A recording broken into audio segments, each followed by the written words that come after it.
Hello les amis, bienvenue dans cette nouvelle vidéo de notre nouveau package Pinia. Alors aujourd'hui nous allons voir Pinia. Pinia c'est un store management de Vue.js qui permet donc de gérer l'état de notre donnée, l'état de nos données entre nos différentes composantes dans notre application. Alors nous avons vu au début de cette playlist de Vue.js, nous avions vu qu'on pouvait communiquer entre un composant parent vers un composant fils, en passant les props notamment, et puis également d'un composant fils à un composant parent en déclenchant des événements lorsqu'il y a des changements de données ou quelque chose comme ça. Également, on peut également utiliser le partage entre le local storage, etc.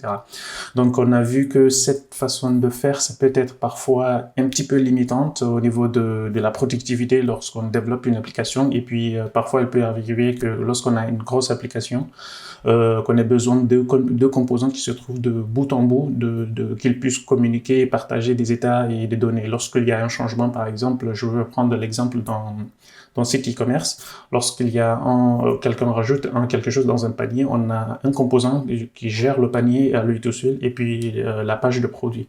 Lorsqu'on clique sur le produit, on veut que par exemple notre application soit indépendante de telle sorte qu'il partage un seul état, et puis lorsqu'on clique sur on rajoute un produit, il va également aller rajouter cela au niveau de la gestion du panier, et puis partager les états de cette façon-là. Donc ces deux composants-là, idéalement, sont pas vraiment très liés ou en termes de fonctionnalité, etc. Donc ces deux composants tout à part de l'application, mais qui arrivent quand même à communiquer. Donc c'est à peu près que nous allons essayer de voir avec ce package-là. Sans plus tarder, ce que je vais faire, je vais installer un nouveau projet de Vue.js. Comme ça, s'il y a il y a de nouvelles personnes qui arrivent à nous retrouver en cours de semaine, ce sera facile pour eux de suivre. Donc, ce que je vais faire, donc, je vais installer Pinia je vais déjà créer un nouveau projet Vue.js. Je partage l'écran là. Donc, je vais revenir au niveau du terminal. Ce que je vais faire, alors, je vais juste enlever la caméra. Tac. Donc, j'ai une commande là, yarn create vue, quelque chose comme ceci. Donc, c'est ce qu'elle fait, on avait déjà vu ça, donc on veut du TypeScript, bien entendu, du JSX, on peut simplifier ça. Alors, on a la possibilité ici, Pinia, il a été vraiment très adopté au niveau de la communauté Vue.js. Maintenant, il nous propose rapidement de l'installer ici, mais nous allons éviter cette façon de faire là, comme ça, si vous avez déjà un projet qui existe, vous pouvez suivre les prochaines étapes. Vous pouvez cliquer en cliquant ici Yes, donc il va installer par défaut Pinia pour vous. Donc nous allons partir sur non, et puis nous allons créer à la main, nous allons rajouter le package à la main. Donc ici, vitesse, on n'a pas besoin, et puis là, on n'en a pas besoin aussi de end-to-end, on n'en a pas besoin pour le moment. Donc maintenant, il nous demande d'aller dans ce dossier-là. Ce que je vais faire, je vais lancer PHP Storm. Hop, je vais le lancer dans notre éditeur. Donc voilà, a priori, on aura notre éditeur. Voilà. Hop, je le remets bien.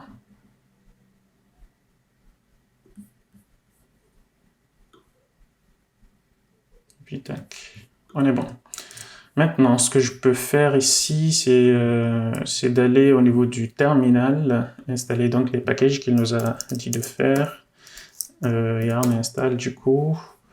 Et puis, on aura donc un nouveau projet Vue.js ici, on a nos composants Vue ici, et notre entrée ici de l'application. Alors, je pense qu'on va réutiliser ce qu'ils ont fait ici. Normalement, il y a un compteur, quelque chose comme ça. Si je reviens là, alors, dans ce composant-là, il me semble qu'il y a un compteur quelque part. Hop, si je viens là, Hello World peut-être. Là, Hello World. Si je viens dans ce composant-là, il me semble... Alors, on va déjà lancer le projet. Donc, si je fais yarn dev ici, on aura donc ça qui va se démarrer. Hop, je reviens au niveau de... Je change ici, je reviens là. Donc, je pense qu'on aurait pu partir vers quelque chose. Alors là, ce que je vais faire, je vais enlever du coup toute cette partie-là. Je vais mettre un bouton ici, un compteur. Donc ce que je vais faire, je vais virer toute cette partie-là, tac. Et puis enlever tout ce qui est mis ici. Donc enlever tout ça.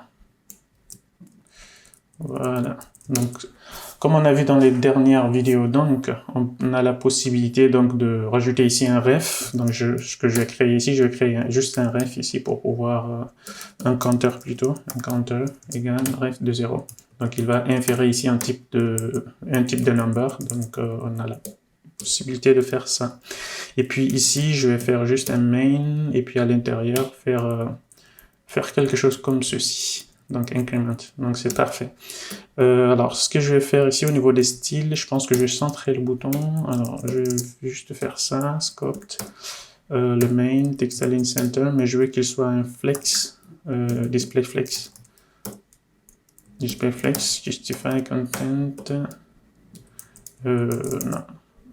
Ok, justify item center, justify content center. Ok, très bien. Donc si je reviens au niveau de notre application ici, si je clique ici, on voit qu'on arrive bien à incrémenter notre bouton ici. Donc c'est parfait pour ça.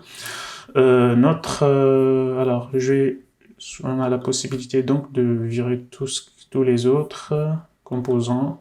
Donc on peut s'en passer. Voilà. Comme ça, on ne s'embête pas pour le reste. Delete anyway. Donc, je viens au niveau de là pour enlever ça. Donc, voilà. On a donc notre composant très basique. Je vais remettre ça au centre. 8 et 8. 100 aussi. Donc, voilà. On a donc notre compteur qui marche très bien. Si je réactualise, on a un autre compteur. Ok, donc increment ici, je peux rajouter ici le compteur, comme ça. On a deux composants, disons, qui sont séparés. Donc, alors, ce que l'on peut faire, donc, c'est d'installer maintenant Pinia. Donc là, on a un setup très basique de Vue.js ici. On a juste un composant ici qui compte ici. Donc, je vais revenir ici au niveau du site de Pinia. Je vais rajouter ici au niveau de la partie installation, getting started. Tac, ici. Donc, on peut faire yarn add Pinia. Donc, je reviens au niveau de l'invite des commandes. Je peux couper là, tac, yarn add Pinia. Ensuite, donc, on nous dit comment créer ici notre application Pinia, notre plugin ici, de le rajouter dans notre application. Donc là, comme on avait vu dans les dernières vidéos, c'est qu'on peut également rajouter quelque chose ici qui s'appelle plugins, et puis un autre dossier, et puis pouvoir rajouter donc les instantiations de notre store. Par exemple, donc c'est exactement ce que je vais faire ici. Je vais rajouter ici quelque chose qui s'appellera Pinia, par exemple. Pinia.ts, et puis je veux pas qu'il le fasse là tout de suite. Donc, on a donc comme pour Vue.js, on a donc quelque chose, un import ici, create Pinia. Vous remarquerez qu'on a toujours presque cette signature-là qui permet donc avec la V3 de Vue.js d'utiliser cette standard de nommage create quelque chose. Comme ça, si vous développez un jour un plugin, vous mettrez create quelque chose, create votre plugin. Donc on aura quelque chose comme ceci, et puis si on regarde là, donc on a créé ici une autre application, on crée le plugin, et puis on l'insère donc dans notre application. On le monte ici. Donc normalement c'est juste ça qu'on a besoin de faire à cet endroit-là. Donc yarn dev, je vais redémarrer l'application. Et là normalement, donc là je peux exporter cette partie-là. Au lieu d'exporter juste ça, alors je vais juste faire ça en 2 étapes. Et puis faire export default de Pinia.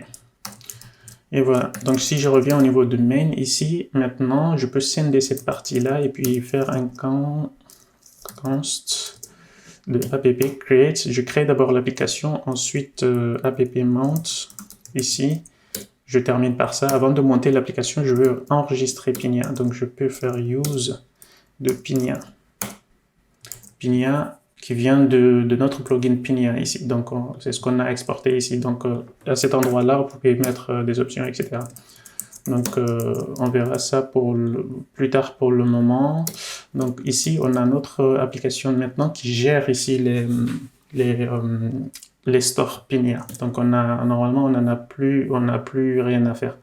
Maintenant, pour la définition de notre store, il faut on peut créer des fichiers ici. On crée un dossier depuis la racine ici qui s'appellera store. Par exemple, store au pluriel. Et puis là, on pourra donc créer un autre store. Par exemple, je vais prendre l'exemple de ce qu'on a ici, un compteur ici.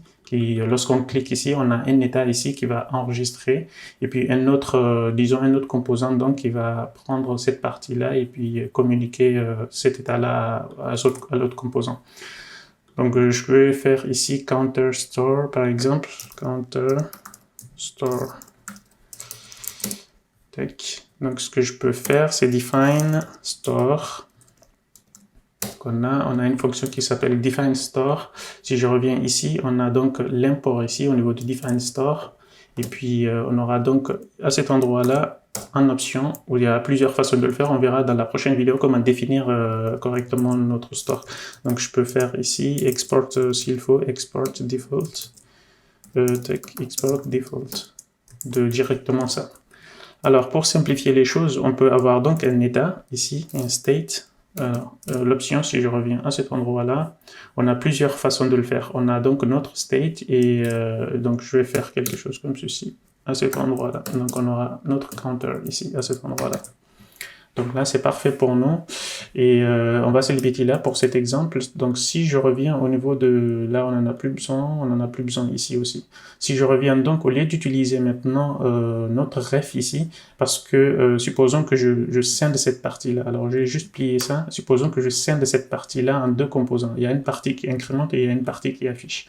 Donc si je fais ceci, je vais créer, supposons, les deux composants. Counter... disons count component, juste pour les différencier. Count, on va juste mettre le bouton, disons, qui aura donc quelque chose, un ref ici de count de ça. Donc lorsqu'on clique ici, il incrémente. Lorsqu'on incrémente, supposons qu'on a un autre composant print component ou display component. Donc on a ces deux-là. Alors là, du coup, ce qu'on va reprendre, c'est cette partie-là, c'est cette partie du H1 là, on va mettre plutôt un P, on va dire. Donc ça viendra donc d'un props, d'un define props ici, à cet endroit-là. Qui aura donc pour valeur ici, on aura notre counter ici, à cet endroit-là, qui sera donc un number. Donc pour pouvoir afficher ce qu'on a ici. Donc j'ai scindé cette partie-là en deux composants différents. Donc à cet endroit-là, lorsqu'on clique, on veut que define, qu'on émette la valeur qui a été la valeur courante en fait de notre compteur. Donc emit ici, on peut directement faire à cet endroit-là const ici emit par exemple. Et puis faire quelque chose incrément par exemple. Donc on aura donc cette valeur là et puis on aura une fonction incrémente et puis qui va incrémenter et puis ensuite va prendre la nouvelle valeur et puis va l'émiter, en fait va déclencher un événement et qui va retourner donc la nouvelle valeur. Donc ce que je vais faire à cet endroit là, maintenant je peux enlever ces deux composants là. Je vais faire donc le print component qui va prendre le compteur ici. Supposons qu'on ait un compteur ici. Et puis un autre composant qui va donc prendre count component par exemple. Voilà. Donc celui-là, lorsqu'on incrémente, lorsqu'il capture l'événement, il va prendre donc value par exemple, et, value égale, ou sinon il va prendre juste égal. Alors c'est une méthode, on va juste afficher ici quelque chose, update state par exemple. Je vais juste faire une fonction juste pour illustrer cela facilement. Const update state par exemple. Donc voilà, c'est à peu près ce qu'on a ici. Donc si je reviens à notre application, tac, on a donc cette partie-là qui incrémente. Alors il y a juste une petite erreur, je pense. À cet endroit-là, donc c'est un print ici de ça, de cette valeur-là. Donc on a quelque chose ici qui incrémente cette partie-là, et puis donc dans la partie qui affiche, on a un petit souci avec ça. Donc elle se met pas directement à jour. Donc déjà on voit un petit peu une limitation de ça. Parfois, il peut arriver. Donc, si j'incrémente ici, est-ce qu'on capture bien l'événement à cet endroit-là? Donc, si je fais quelque chose comme ça, console log de value. Tac. Increment ici, count ici, lorsque je clique, donc on n'update pas directement, on incrémente. Donc je fais increment ici, j'appelle la méthode increment. Donc voilà, on arrive bien à capturer ici les événements. Lorsqu'on capture donc les événements à cet endroit-là, on veut mettre cette valeur-là à jour pour pouvoir bénéficier. Comme ça, on a tous les autres composants qui peuvent communiquer. On voit bien que cette limitation de cette façon de faire, c'est qu'on arrive à capturer des événements là-bas et puis à partager ici un état central pour pouvoir le communiquer à un autre aussi, etc. etc. Donc c'est un petit peu redondant et puis chronophage. Donc la proposition qu'on a donc avec les store management, donc c'est de pouvoir garder un seul état et puis tout le monde va venir piocher là-dedans. Si on veut changer l'état de l'application, on change directement au niveau du store et puis tous les autres vont prendre l'effet. Donc au lieu de partager cet état-là à cet endroit-là, ce que je peux faire, c'est d'enlever tout ça. On n'en a plus besoin. Tac. Et puis le print ici aussi, je peux enlever le props ici à cet endroit-là. Par exemple, je peux dire directement, toi maintenant, ce que tu peux faire, c'est de prendre directement le use count, plutôt notre store ici qu'on a défini, le counter store ici. Et puis faire quelque chose comme ceci. Donc, ce que je peux faire, c'est counter à cet endroit-là. J'aurai donc l'état ici, counter store à cet endroit-là, comme ceci. Et puis là, je peux directement accéder à l'état donc de count. Voilà. Alors, il me semble que ouais, c'est ça. Donc, si je reviens à cet endroit-là, tac, counter store, et puis donc on a directement le state ici. Et puis, donc si je reviens là, je vais voir cette erreur, qu'est-ce qu'il raconte. Counter already has been declared. Ah oui, je vais juste faire store ici, et puis là, store directement, donc on a le compteur ici. Donc lorsque je clique ici, maintenant il manque la partie qui compte. Donc je peux également enlever la partie événement ici et tout ça. Pour le moment, je vais juste faire au niveau de l'affichage ici, je vais prendre donc la partie store. Ce que je peux faire, c'est de faire aussi un const de store égale counter store. Je vais importer le store. Du coup, on n'a plus besoin de ce compteur-là. L'événement, on n'a plus besoin de faire des emits d'événements, donc je peux enlever ça. Et puis là, si je souhaite, donc c'est directement dans le store que je peux rajouter donc cette valeur-là. Donc je peux faire store plus plus ici, count plus plus. Donc on n'en a plus besoin de tout ça. Alors, cet affichage, maintenant, je peux également venir le remettre à cet endroit-là. Donc, on a donc tout qui continue de fonctionner comme il se doit. Alors, quand on va accessing, machin, counter, il me semble qu'on a laissé peut-être quelque chose qui traîne. Donc là, on n'en a plus besoin de tout ça. Et puis là aussi. Donc, si je reviens dans ces composants-là, on n'a plus les événements. Et puis là aussi, on n'a plus les props. Donc voilà, si je réactualise, on continue donc de fonctionner. Donc on voit bien donc la simplicité de cette façon de faire. Alors, c'est pas tout à fait parfait cette façon de faire là. Il est recommandé d'utiliser les mutations, les actions, etc. qu'on verra dans les prochaines vidéos. Donc on voit bien que ici les deux composants arrivent à communiquer. On a juste les affichés, on les a juste affichés au niveau de notre, on les a juste appelés au niveau de notre app ici, et puis ils arrivent à communiquer entre elles.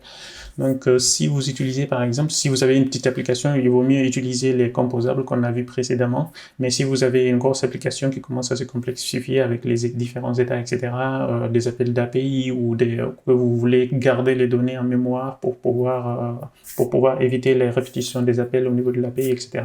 Donc ça peut être utile d'utiliser les stores.